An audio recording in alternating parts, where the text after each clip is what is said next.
اسلم شاہد۔ Lahore rail گاڑی اپنی منزل کی جانب تیزی سے رواں تھی۔ سخت سردی کی وجہ سے مسافروں نے تمام کھڑکیاں اور دروازے بند کر رکھے تھے۔ رات گہری اور سردی حد سے زیادہ بڑھ گئی تھی۔ عرفان اس سرد رات میں اپنے خیالات میں الجھا ہوا منزل مقصود کی جانب گامزن تھا۔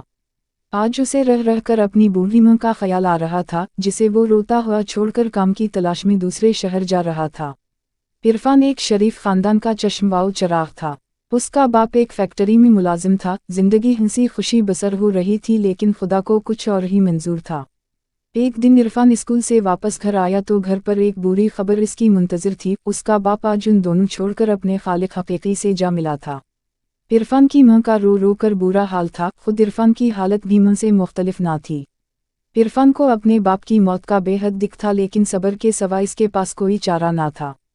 باپ کی موت کے بعد عرفان کے گھر کے حالات بھی خراب ہو گئے تھے، کیونکہ جب کوئی کمانے والا ہی نہ ہو تو گھر کا خرچ کیسے چلے گا۔ عرفان ایک بازمیر نوجوان تھا۔ اس سے یہ برداشت نہ ہو سکا کہ اس کے ہوتے ہوئے بات فاقوں تک پہنچے، اس لیے عرفان نے اپنے شہر میں کام کی تلاش شروع کر دی، لیکن اسے ہر جگہ مایوسی کا سامنا کرنا پڑا۔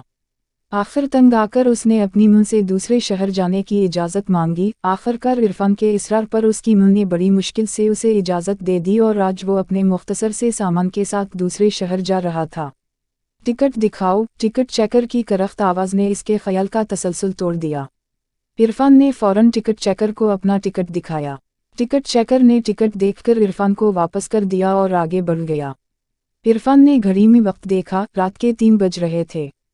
کچھ دیر بعد اس کا اسٹیشن آ گیا اور عرفان اپنا سامان لے کر اسٹیشن پر اتر گیا۔ اسٹیشن پر اترتے ہی اسے ہوا کا ایک تیز جھونکا لگا، جس سے اس کا جسم کانپ کر رہ گیا۔ رات ابھی کافی باقی تھی، اس لیے عرفان نے سوچا کہ صبح ہونے تک اسٹیشن پر ہی سویا جائے۔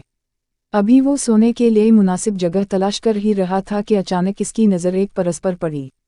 عرفان نے فوراً وہ پرس اٹھا لیا اور اسے کھول کر دیکھا، اس کے اندر بہت سے روپے تھے۔ عرفان نے جب تمام پیسے پرس سے نکالے تو پرس کے اندر سے ایک شناختی کارڈ بھی ملا۔ عرفان نے شناختی کارڈ پر ایڈریس دیکھا تو وہ قریبی شہر کا تھا۔ عرفان نے اپنے دل میں پکا ارادہ کر لیا کہ وہ یہ پیسے اس کے مالک تک پہنچائے گا۔ کچھ دیر بعد اس شہر کو جانے والی گاڑی آ گئی۔ عرفان اس گاڑی پر سوار ہو گیا۔ بہت جلد اس شہر کا اسٹیشن آ گیا۔ عرفان گاڑی سے اترا اور مکان تلاش کرنے لگا۔ سورج اپنی کرنوں سے روشنی پھیلانے میں مصروف تھا۔ کچھ دیر بعد عرفان ایک مکان کے سامنے کھڑا تھا۔ مکان ایک بہترین طرز پر تعمیر کیا گیا تھا۔ عرفان نے کال بیل بجائی۔ کچھ دیر بعد ایک خوش پوش نوجوان باہر نکلا۔ عرفان نے آگے بڑھ کر اس سے ہاتھ ملایا اور جیب سے شناختی کارڈ نکال کر دیکھا۔ شناختی کارڈ پر اسی شخص کی تصویر لگی ہوئی تھی۔ عرفان نے ساری صورتحال اسے بتائی اور اس کے پیسے اور شناختی کارڈ واپس کر دیا۔ وہ شخص عرفان کی ایمانداری سے بہت متاثر ہوا۔ عرفان کو اپنے ساتھ اندر لے گیا۔ اس شخص نے عرفان کی خوب خاطر مدارت کی اور دوسرے شہر آنے کی وجہ پوچھی۔ یہ نوجوان ایک بہت بڑی فیکٹری کا مالک تھا۔ عرفان نے اسے بتایا کہ وہ دوسرے شہر نوکری کی تلاش میں آیا ہے۔